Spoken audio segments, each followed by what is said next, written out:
Hey guys, gonna try to upload it a little different. I tried a couple times this morning and couldn't get it to go. So here is the final time I'm going to try to read Billy Miller, Chapter 4.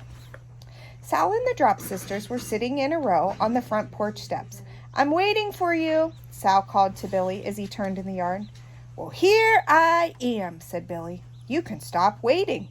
Papa came around the house from the garage carrying a battered cello with only 2 strings. "Hi, Billy," he said. "Hi, Papa." "How was school?" asked Papa. "Okay," said Billy. "What did you do?" "Nothing." "Give me one highlight from your day," said Papa.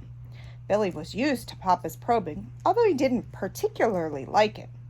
"There's a kid named Hamster in my class," he said. "A boy or a girl?" asked Papa. "Girl." "Maybe her parents are celebrities," said Papa. "They often give their kids unusual names." "Huh?" said Billy. "Nothing," said Papa. "How is Miss Silver?" Billy shrugged. An image of Miss Silver's disappointed face rose up in his mind. He didn't want to talk about her, although he knew his father would think that her chopsticks were very interesting. "Can we not have any more questions?" asked Billy. "No more questions," said Papa.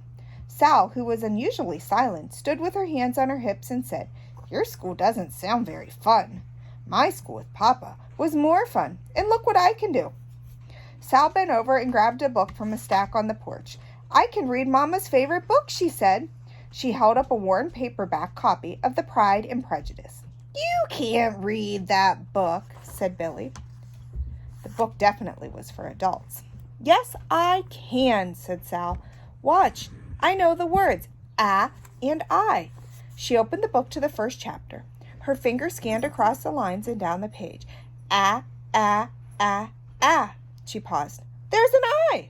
She flipped the page, and now her finger darted around. A. She slapped the book shut and beamed. "This was just 2 pages, but I can even read in the hundreds." She opened the book again, this time to see page 23. I, A. "That's not really reading," said Billy. "Is so," said Al. "A is a word and I is a word." She looked at Papa. "Well," said Papa, "it is reading in a way." He wiggled his eyebrows at Billy. He was still holding the dilapidated cello. He plucked one of the 2 strings, making a dull, heavy sound. "And this is making music." He plucked again. "In a way." Billy laughed. "I found the cello today among other treasures. Come to the garage and I'll show you." "Me too," said Sal. She gathered the Drop Sisters in her pillowcase. "I'm going to teach the girls to read." Sal told Billy, "I'm teaching Raindrop first. She's the smartest." Billy followed Papa, and I followed Billy. Billy followed Papa, and Sal followed Billy into the garage.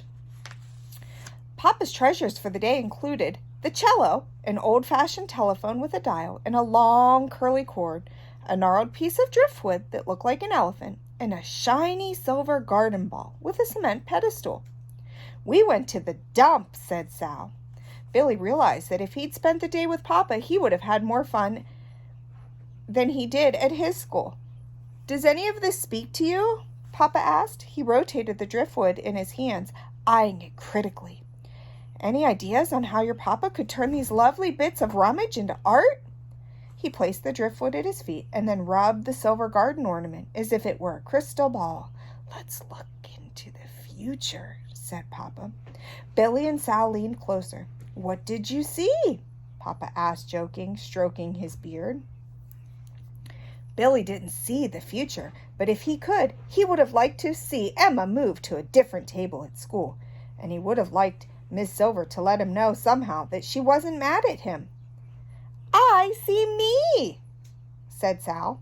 She touched her nose to the silver globe, then drew her face back a bit, and she repeated this movement several times, mesmerized by her distorted reflection. "I like the silver ball the best," she said, before she kissed her reflection. "I like the telephone best," said Billy, but he didn't have any suggestions for how Papa could turn it into art. It would be fun to take it apart. He was fascinated by seeing the internal works of things, the wires and the gears, the nuts and the bolts. "You should like the silver ball best," Sal told Billy. "It's silver just like Miss Silver." You should give it to her. Then you would be her favorite. Billy didn't care about being Miss Silver's favorite, but he did care that she thought he'd been rude to her. Billy offered no response to Sal's comments, but because of them, he experienced the first flicker of an idea of how to make things right with Miss Silver.